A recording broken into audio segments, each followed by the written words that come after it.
There are so many different credit cards for an everyday basis, for traveling, for dining, and way more that sometimes it is really difficult to know which one is the best one to get. Yet, there is no single credit card that is the best option for every person, every purchase, and every budget. Hello everyone, welcome back to the channel. Today, I wanted to talk about my experience with credit cards, which credit cards I currently have or have had before, which ones I recommend or don't, and which ones I think are no-brainers right now.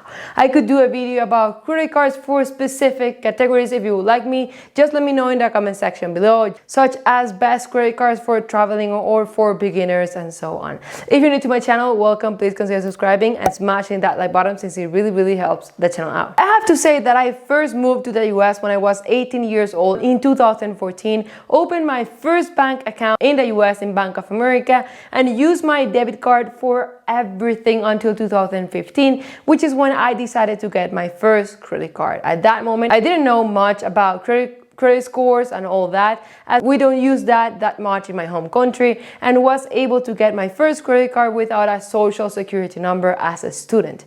The first credit card I ever got was the Bank of America cash reward. At that moment, without knowing much, I can say that this was an excellent choice for my very first credit card.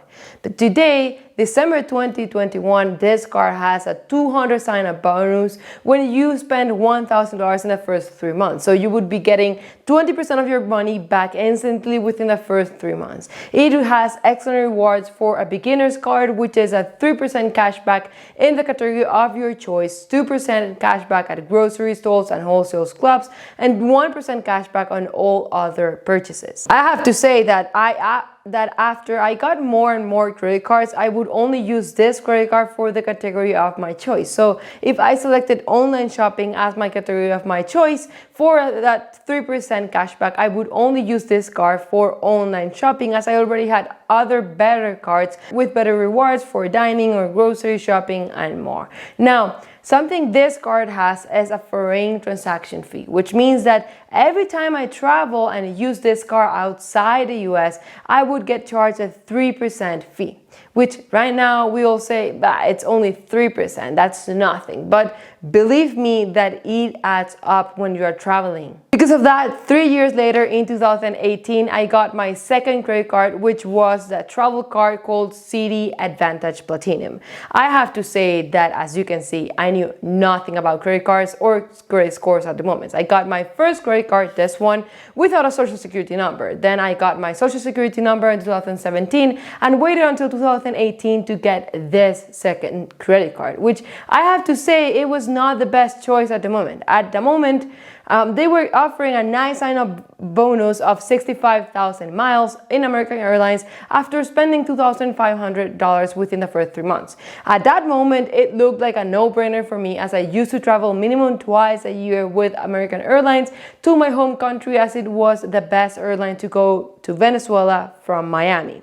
65,000 miles would get me about 2 to 3 round trips to Venezuela. It didn't have foreign transaction fee, which was incredible. That's why it was a no-brainer for me, even though I know there were other better credit cards than this one. But this card's benefits are that the first check back will be for free on domestic American Airlines itineraries for you and up to 4 travel companions. Then they give you preferred boarding on American Airlines and 25% savings on in-flight food and beverage purchases. Then you could earn 2 miles for every $1 you spend on restaurants and gas stations, 2 miles for every $1 on eligible American Airlines purchases, and 1 mile for every other purchase. As you can see, in my opinion, the benefits are not the best ones, as this card has an annual fee of $99. So to be honest, I did not travel that much nationally to get advantage of that free check back. I never purchased food on a flight, as I believe it is really expensive and unnecessary, and the rewards from gas or dinings were really low. The only good thing I took from this card was the 65,000 miles and the no foreign transaction fee.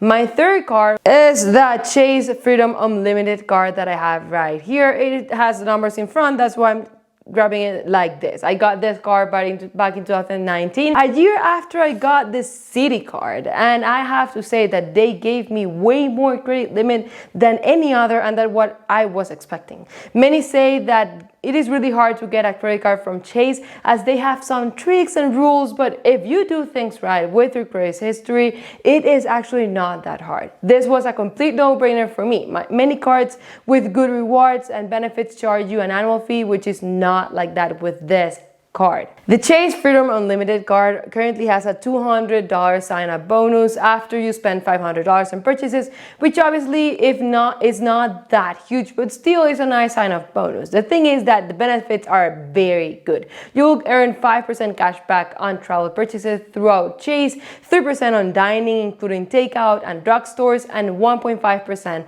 on all other purchases, which is something that really caught my attention as almost every other card gives you 1% cash back on all other purchases, but this one gives you 1.5%. It also gives you a complimentary of 3 months Dash Pass subscription, which is about $9.99 a month. Also give you 5% cash back on lift rides. I can easily say that this is a master of a card for me, and it is one that I would always recommend to anyone.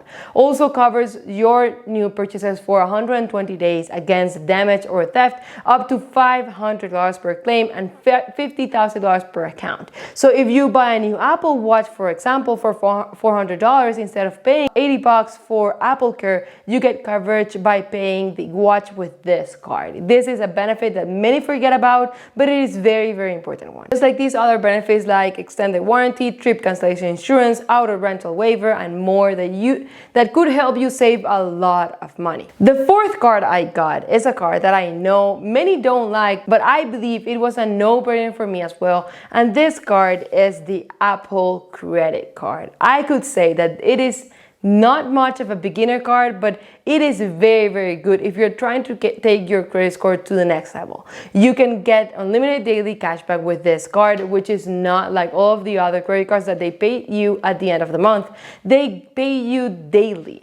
They will give you a 3% daily cashback when you shop at Apple, 2% cashback when you use your iPhone or Apple Watch to pay with this card. Get even more cashback, a 3% cashback with selected merchants such as Nike, Exxon, T-Mobile, Uber Eats, and more.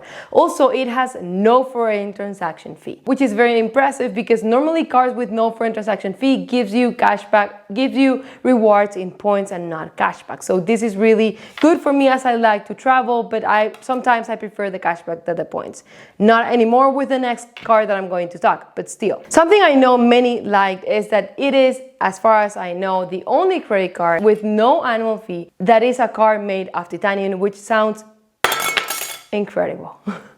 The integration with this card that Apple has made with the phone is another level, and with incredible security, as it does not have any information on the card. But the truth is that I got this card because I'm an Apple nerd and I buy a lot of things from Apple. Last year I needed to buy the iPad for my YouTube channel, and even though I had the money to pay in full, I like that with this card I had the option to pay for an iPad month over month, interest-free, just like I already do with my iPhone. I have to say that this is a card only for iPhone users. I can say that this card might not be for everyone, but it is definitely a card that I love. I love the platform that Apple created to integrate this card. I love how easy it makes everything when you decide to buy a product on Apple and pay it on a monthly installments and more. But I know many simply don't like it. The fifth card I got was actually a downgrade I did this year about 5 months ago. I finally decided to downgrade the Citi Advantage card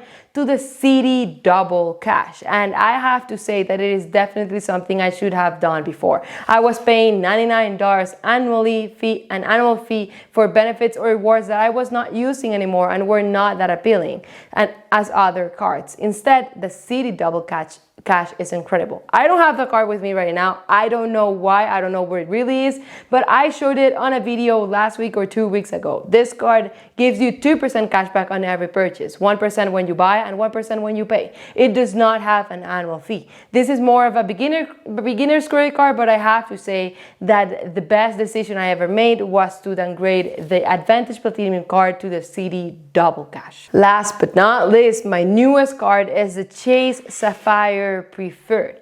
I got this card about 2 months ago as they had an excellent sign-up bonus. Right now, they're offering about 60,000 points after you spend $4,000 on purchases in the first 3 months, which would be about $750 towards travel or $600 in cashback. When I applied to this card, they were offering 100,000 bonus points, which are $1,250 towards traveling or $1,000 cashback after spending $4,000 in 3 months. And I needed to pay for my insurance, so that was a no-brainer for me. I have to say that it was an excellent decision for me, in my opinion. This card also gives you benefits of $50 when you use this card in hotel stays, 5 times points on travel purchases through Chase Ultimate Rewards, 2 times on other travel purchases, 3 times on dining, 3 times on online grocery purchases, 3 times rewards on select streaming services, and 1 point per every dollar that you spend on all other purchases. It does not have foreign transaction fee, but it does have an annual fee of $95, which, believe me, they are completely worth it if you take advantage of all of their benefits. They are giving you, just by signing up, $700 or $600 after spending $4,000 within the first 3 months. Something I like about this Chase card, the Chase cards, is that I can easily combine the points between them and get even more rewards. It also has some travel protection benefits such as trip cancellation, baggage delay insurance, trip delay reimbursement, and more. Now, something I want to say is that even though all these cards have nice sign-up bonuses after you spend a certain amount of money, I would not recommend you get any of these cards if you don't have that money to pay that money, or you are not able to spend $4,000 within 3 months, as you don't do that currently. Then don't get this Chase Sapphire Preferred, as you will spend more money than what you normally do. Most likely get into debt. Be intelligent with your money and your investments so you can have less problems in the future. I will leave you here a video of why I don't use debit cards anymore. Thank you and see you next time.